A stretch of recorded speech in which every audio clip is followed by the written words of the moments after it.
नमस्ते एवरीवन।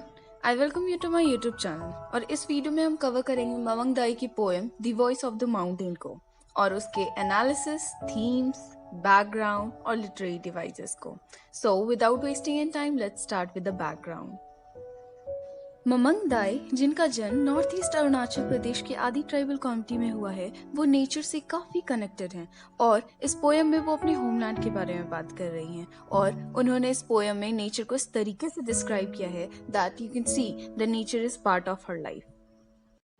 ममंग दाई ने माउंटेन को इस पोएम में जिस तरीके से डिस्क्राइब किया है वो तरीका है कि जब आप उस माउंटेन के पार्ट हो, जब आपने वहीं पे जन्म लिया हो, जब आपकी परवरिश भी वही हुई हो, आपका पालन पोषण वही हुआ हो और आपके अपने लोग भी वही रहते हो, then the mountain become part of your life. Mountain आपकी लाइफ का एक हिस्सा बन जाता है और जब आप माउंटेन को डिस्क्राइब करते हो तो ऐसा लगता है जैसे आप खुद को और खुद की कल्चर को डिस्क्राइब कर रहे हो। चलिए पोएम के थीम्स को जानते हैं। इस पोएम में दो मेजर थीम हैं। One is Mamang Dai's love for the nature and the other is her concern and her sadness over the political tension and disturbance in that place.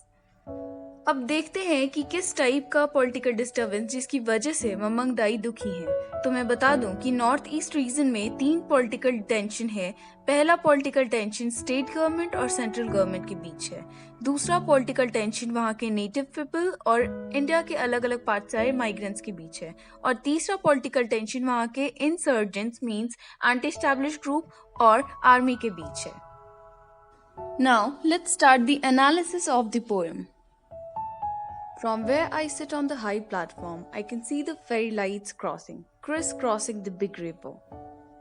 Poem में आई का मतलब है माउंटेन और जैसा कि हम सब जानते हैं कि माउंटेन काफी ऊंचा होता है, तो यहाँ ये बताया गया है कि इस ऊंचाई के कारण वो रिवर को और रात में फेरी बोट के लाइट्स को देख सकता है जो रिवर से क्रॉस हो रही होती है।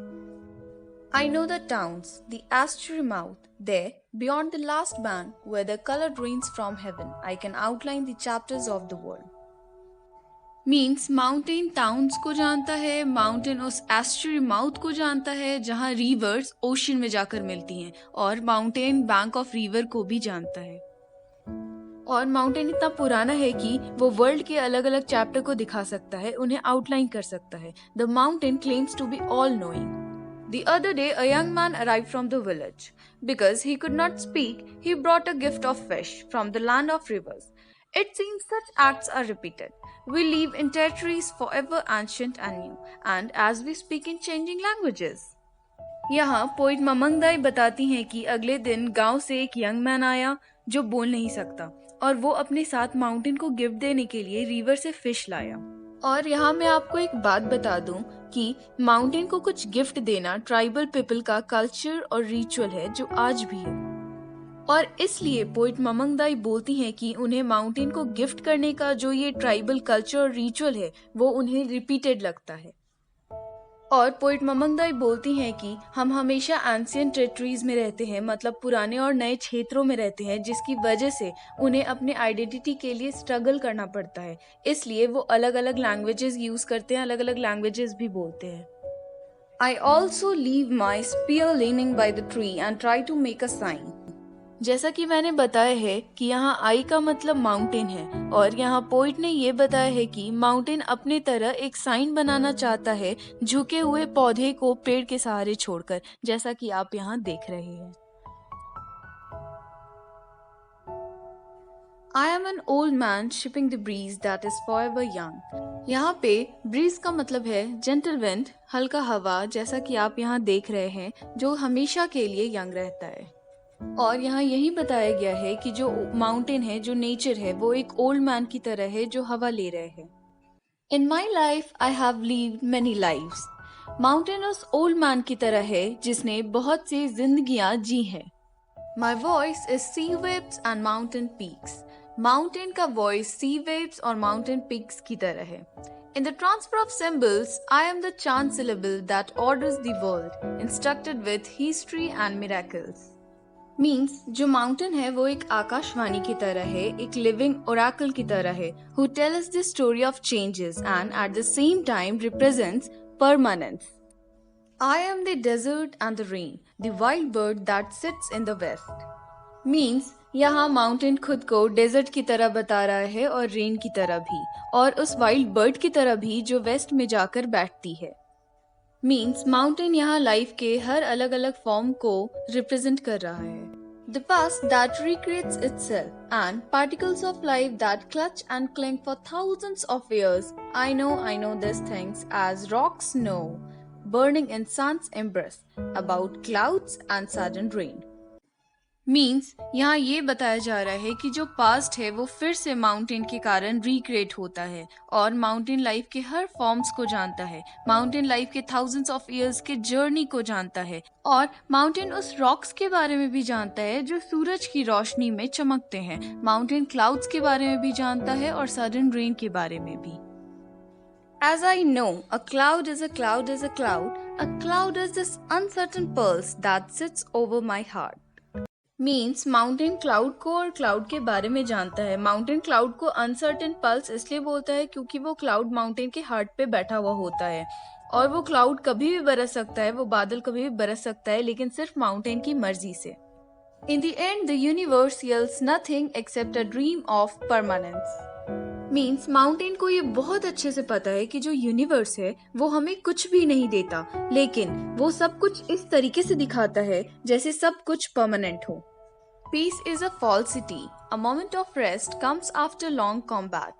जैसा कि मैंने आपको बताया था कि नॉर्थ ईस्ट रीजन में कुछ तरह के पॉलिटिकल टेंशन्स है जिसकी वजह से वहाँ शांति की बहुत कमी है और ये बात माउंटेन को पता है। From the east, the warrior returns with the blood of peonies. I am the child who died at age of the world, the distance between end and hope, the star diagram that fell from the sky, the summer that makes men weep. I am woman lost in translation who survives with happiness to carry on.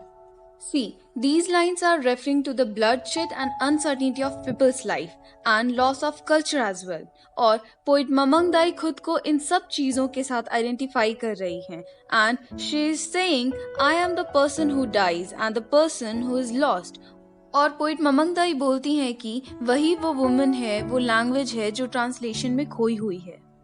So all the violence, all the negativity that are happening and all the uncertainty that they are facing, she is identifying herself with those things.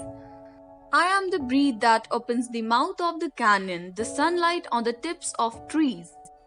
मतलब जो mountain है वो हवा को canyon means valley या घाटी तक लेकर जाता है और सूरज की रोशनी पहाड़ों से पेड़ों के ऊपर तक जाती है। There where the narrow gorge hastens the wind.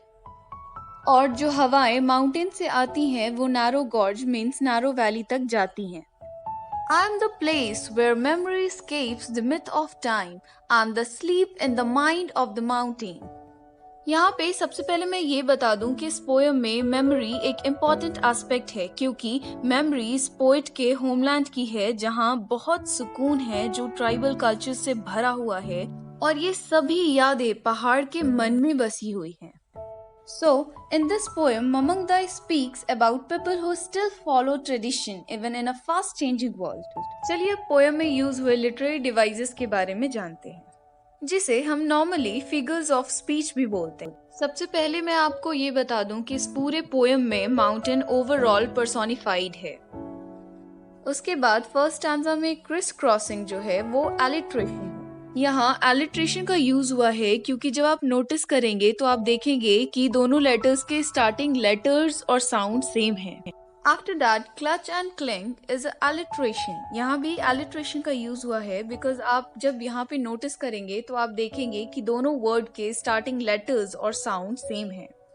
After that I know is a repetition because it has repeated twice in the same line. उसके बाद A cloud is a cloud is a cloud is a repetition क्योंकि ये 3 बार repeat किया गया है same line में। Hey guys, I hope आपको मेरा वीडियो पसंद आया हो। Thanks for watching right till the end and press that subscribe button and the bell icon right next to it. Also gives a thumbs up and don't forget to comment under this video.